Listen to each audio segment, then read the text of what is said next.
Êtes-vous frustré d'avoir un time to market très long? Entre le moment où vous avez une idée, le moment où il est mis en production entre les mains de vos utilisateurs, il se passe des journées, des semaines, des mois. Si c'est le cas, regardez cette vidéo parce qu'avec Benoît, on va vous expliquer comment s'en sortir. Je suis Jean-Pierre Lambert, coach agile indépendant. J'anime Scrum Life, la chaîne YouTube qui parle d'agilité dans l'IT sans détour. Et si c'est le genre de sujet qui vous intéresse, abonnez-vous. Alors pour ce sujet du jour, il y a quand même une composante technique aux difficultés qu'on a à être effectivement assez réactif. Donc je suis avec Benoît. Bonjour. Est-ce que tu peux te présenter rapidement, Benoît? Benoît Gantom, artisan développeur, ça fait 20 ans que je développe et je suis coach de développeur depuis 1 an. Quand on fait du Scrum, souvent un usage qui n'est pas systématique, c'est de releaser à chaque fin de sprint.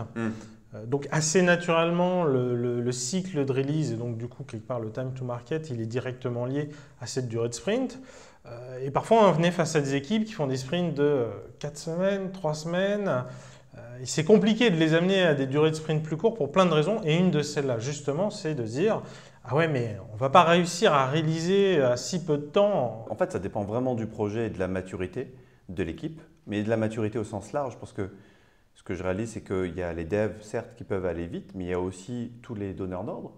Et pour moi, il y a pour accélérer le time to market, il y a deux axes majeurs. Tu as le découpage, découper en tâches les plus fines possibles, en tranches de valeur les plus fines possibles, et l'automatisation. Et c'est là que je dis, la tech, elle peut s'occuper de toute la partie automatisation, mais si le business ne veut pas entendre parler de tranches qui soient très fines et que c'est toujours à chaque fois des grosses tech, ben forcément, ça va prendre un certain temps. Maintenant, c'est aussi aux développeurs d'apprendre à découper un maximum et quitte à ne pas avoir de release officielle, on peut très bien avoir des releases internes, intermédiaires, des bêtas ou ce que tu veux, quoi. Ou les feature flags et compagnie pour entre guillemets mettre en code mettre en prod du code mort ou inactif du. Ouais, tout à fait, qu'on peut facilement activer le jour où ça part. Mais clairement, le mot-clé pour moi, en tout cas d'un point de vue technique, c'est automatisation.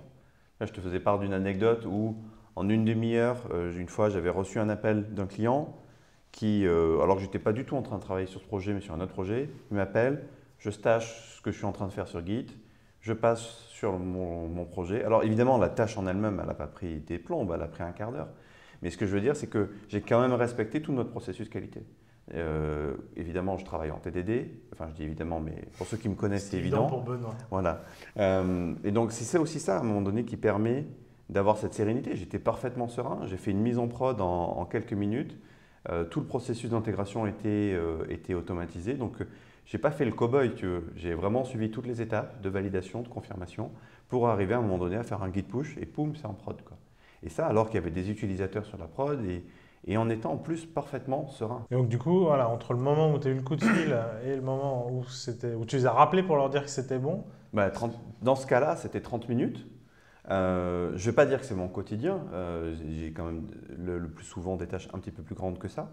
Là, ça s'y prêtait bien parce qu'il y avait un enjeu business fort. Donc, il y avait l'envie d'aller vite de mon côté aussi. Et puis, la tâche était petite. J'avais pensé à une idée, il y avait plusieurs manières de l'implémenter. J'ai réfléchi à la manière la plus rapide d'y aller. Je l'ai fait et puis voilà, au bout d'une demi-heure, j'ai proposé ça au client, ça lui a convenu, génial, et on avait atteint l'objectif business. Le cycle de la journée me va bien. Je rêve de pouvoir réaliser tous les jours de la valeur, tous les jours distribuer, et même pourquoi pas plusieurs fois par jour. Moi, ça ne me pose aucun problème de faire 5 mises en prod dans la journée, quoi. Si à chaque fois, il y a un incrément de valeur et que je suis serein sur ce que je suis en train de faire. Et du coup, sur toute cette dimension, sur cet aspect technique, automatisation, etc., ce qu'on décrit, ni plus ni moins, c'est le continuous delivery. Le fait que toute la chaîne de déploiement est complètement automatisée. Déploiement, mais avant d'en arriver au déploiement et de dire ça va partir en prod, il y a toute la chaîne de validation qui est automatisée. Et puis il y a tout l'outillage du dev aussi qui est automatisé. Voilà, il y a toute cette partie-là qui coûte de l'énergie à mettre en place, mais une fois que c'est en place, ça rapporte tellement qu'en fait, il n'y a pas à se poser la question, quoi. Enfin, pour moi, il n'y a pas à se poser la question de est-ce qu'on le fait, est-ce qu'on ne le fait pas. C'est comme les tests, je vais revenir à ce qui est mon dada évidemment, mais on me dit souvent « Ah oui, mais les tests, ça coûte du temps, ça rajoute du temps ». Non, ça rajoute du temps si on ne sait pas le faire et qu'il faut apprendre à le faire. Mais en fait, dès qu'on sait écrire des tests unitaires, des tests automatiques, qu'on sait travailler en TDD, en fait, on gagne tellement de temps que c'est très très vite rentabilisé. Parce que du coup, toi, tu me parlais d'un atelier que tu vas faire où tu vas travailler sur une itération d'une journée. Ouais. Et ça marche comment ça alors? L'idée, en fait, ça revient exactement sur le sujet d'origine que je disais.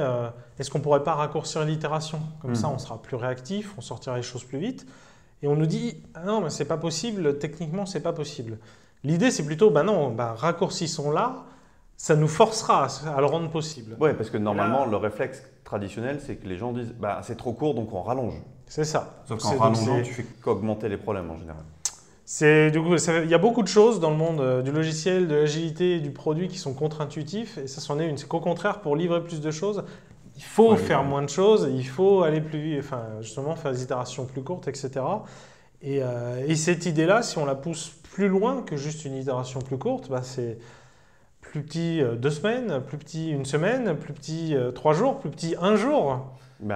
Et on peut même aller encore plus loin si même on n'y arrive pas à juste mettre en prod et ne plus rien développer. C'est ce que recommandait Ron Jeffries et qui revient à dire en fait, c'est si votre problème c'est que votre process de build ne marche pas, réparez-le plutôt que de continuer à essayer de produire des choses, réparer la machine d'abord. Là on est clairement sur cette idée de raccourcir le temps qu'on met à sortir quelque chose.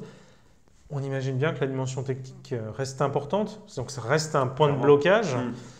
C'est aussi une manière de se forcer à le faire avancer, mais ça permet aussi de travailler sur tous les aspects plus humains et process. Mais je ne sais pas si ça le sera plus dans un sprint d'1 semaine que de 2 ou 3 en fait. Si tu as un problème technique, tu as un problème technique. Ça force à les régler en fait, puisque ça devient plus grave. Tu peux pas juste… Quand le problème il prend plus le temps que ton sprint, déjà il faut faire quelque chose.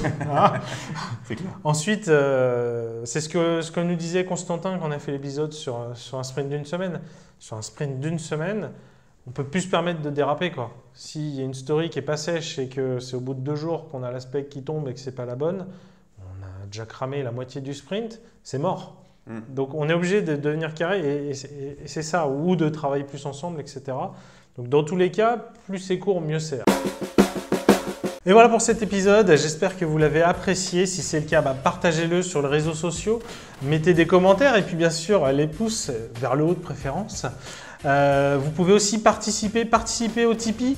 Soutenez Scrum Life, c'est ce qui nous permettra de faire plus de contenu, des contenus de plus grande valeur et pour voir aussi des invités plus souvent. Je vous dis à la semaine prochaine. Vous êtes mes plus grands fans.